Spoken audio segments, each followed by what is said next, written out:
अस्सलामु अलैकुम दोस्तों, उम्मीद है कि आप हजरात खैरियत से होंगे। अगर आप हमारे चैनल पर पहली बार आए हो तो इस चैनल को ज़रूर सब्सक्राइब कीजिए और ऐसे ही सच्चे और अच्छे वाक़यात के लिए हमारे चैनल पर बने रहिए। दुरूद शरीफ की जो फजीलत अल्लाह के रसूल सल्लल्लाहु अलैहि वसल्लम ने बताई है कि दुरूद शरीफ पढ़ने वाले को अल्लाह ताला दुनिया में भी इनामात से नवाजता है और मरने के बाद की जो जिंदगी है उसके अंदर भी अल्लाह ताला ऐसे ऐसे इनामात से नवाजता है कि हम उसका अंदाज़ा नहीं लगा सकते। मैं दुरूद शरीफ की एक फजीलत के मुतालिक एक वाक़या लेकर आया हूँ। वाक़या ये है कि शेखुल मशाइख हज़रत शिबली नव्वरल्लाहु मरक़दहू से ये वाक़या नकल किया है कि मेरे पड़ोस में एक आदमी मर गया। मैंने उसको ख्वाब के अंदर देखा मैंने उससे पूछा कि आपके ऊपर क्या गुजरी है। उसने कहा कि शिबली बहुत ही सख्त परेशानियों से गुजरा हो, बहुत से परेशानियां मुझके ऊपर गुजरी है। मुनकर नकीर के सवालात के अंदर भी मेरी गड़बड़ी हो गई। मैंने अपने दिल में सोचा कि या अल्लाह, ये कौन सी मुसीबत आ पड़ी है? क्या मैं इस्लाम पर नहीं मरा? क्या मैं ईमान पर नहीं मरा?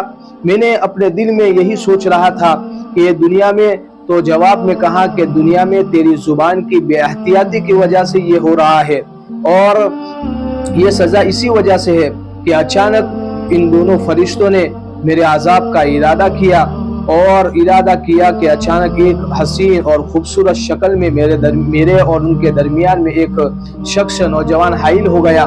उससे एक खुशबू, बेहतर निहायत ही अच्छी खुशबू आ रही थी।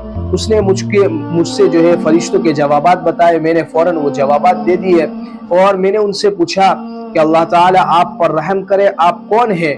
तो उन्होंने कहा कि मैं एक आदमी हूँ जो तेरे कसरत दुरूद की वजह से पैदा किया गया हूँ। यानी तुम जो दुरूद की कसरत करते थे, दुरूद पढ़ा करते थे, उस दुरूद की बरकत की वजह से मुझे पैदा किया गया है और मैं वही दुरूद का जो है नतीजा और सिला हूँ कि नेक आमाल की, तेरे दुरूद के नेक आमाल की बदौलत मुझे पैदा किया गया है और मैं तुझे अजाब से छुटकारा हासिल कराने के लिए आया हूँ।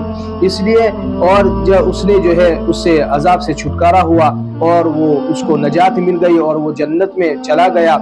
इसलिए कुरान और हदीस में आता है कि बहुत से नेक आमल जो बंदा दुनिया के अंदर करता है, कब्र के अंदर वो जो है एक शक्ल दी जाती है और शक्ल की सूरत में उस मुर्दे को जब कब्र में रखा जाता है तो हर तरफ से वो अमाल उसकी हिफाजत करते हैं। इसी तरह आता है कि नमाज उसकी दाई तरफ आ जाती है और रोज़ा उसके बाई तरफ आ जाता है, कुरान पाक की तिलावत है, जिक्र और अस्कार है, वो उसके सर की तरफ आ जाते हैं। इसी तरह जो बुरे अमाल करते हैं और जो खराब अमाल करते हैं उसकी भी नहुसत और खबीस शक्ल में जो है वो भी सामने आ जाती है। कुरान में आता है कि जो आदमी ज़कात का माल अदा नहीं करता, ज़कात अदा नहीं करता, वो एक अजदहे की शक्ल बनकर वो सामने आती है। इसलिए मेरे दोस्तों, इस वाक़ये से हमें ये सीखने को मिलता है कि दुरूद शरीफ की इतनी बड़ी फजीलत आई है। इसलिए हमें चाहिए कि दिन में कम से कम 1000 मरतबा, या इतने भी न हो सके तो कम से कम 300 मरतबा हम दुरूद शरीफ का एहतमाम करें। अल्लाह ताला हमें अमल करने की तौफीक अता फरमाए।